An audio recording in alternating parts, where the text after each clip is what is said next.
Bona nit. 1979, 1982, 1984.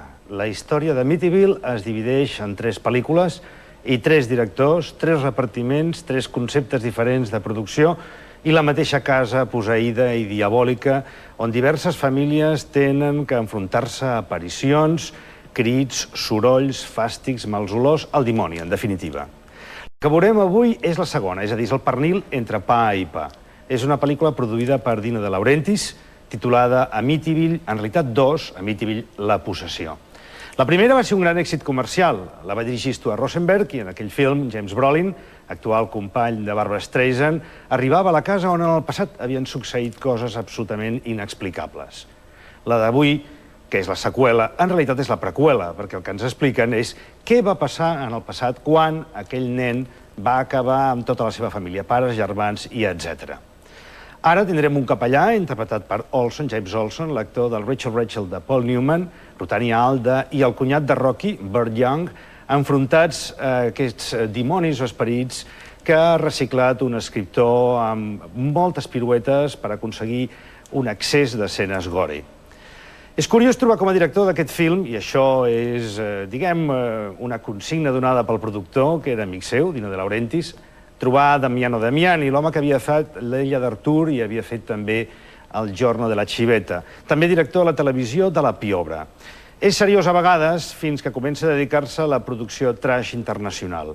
I així és com roda amb Glenda Jackson una pel·lícula de monges, o roda amb Tony Musante una pel·lícula d'espies i altres absoluts superflus llargmetratges de tercera, d'aquells que combinen actors a totes les dimensions possibles i una manca d'estil absolutament preocupant. Continuarà la història d'Amityville més endavant amb Amityville 3D, que va rodar Richard Fleischer, que a les acaballes de la seva carrera es va dedicar sobretot a fer això, cons de segona o terceres versions d'èxits anteriors. La d'avui és una pel·lícula impactant, curiosa, ben dirigida als fanàtics del gènere. La veritat és que té un equip professional de categoria, fa por, no se li pot demanar res més. Creativitat nul·la. Però la pel·lícula, com a mínim, completa el triangle dels films. I és que penseu que el film no es va estrenar a les nostres pantalles. És, doncs, una raresa que ens permetrà comprendre una mica millor què volia dir el món d'Amityville.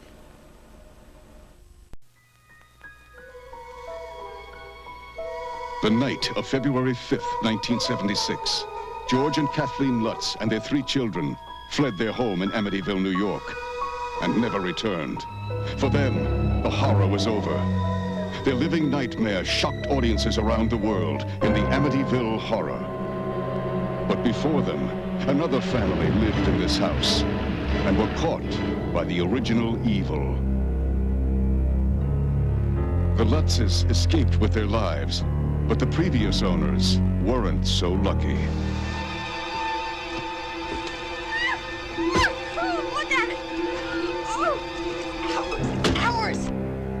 Father, bless our new home, and watch over us as we become a part of this. For the Montelli family, it was their dream house, until it turned into a nightmare. Who there? I'm scared. What was in this house? No. What evil could drive their son to madness and destroy everything and everyone he loved?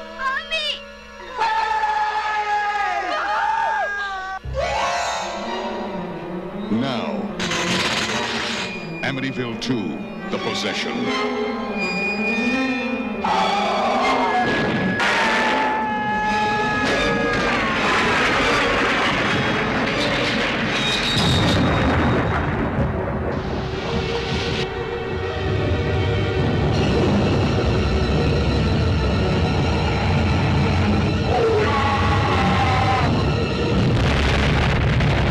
Amityville 2, The Possession.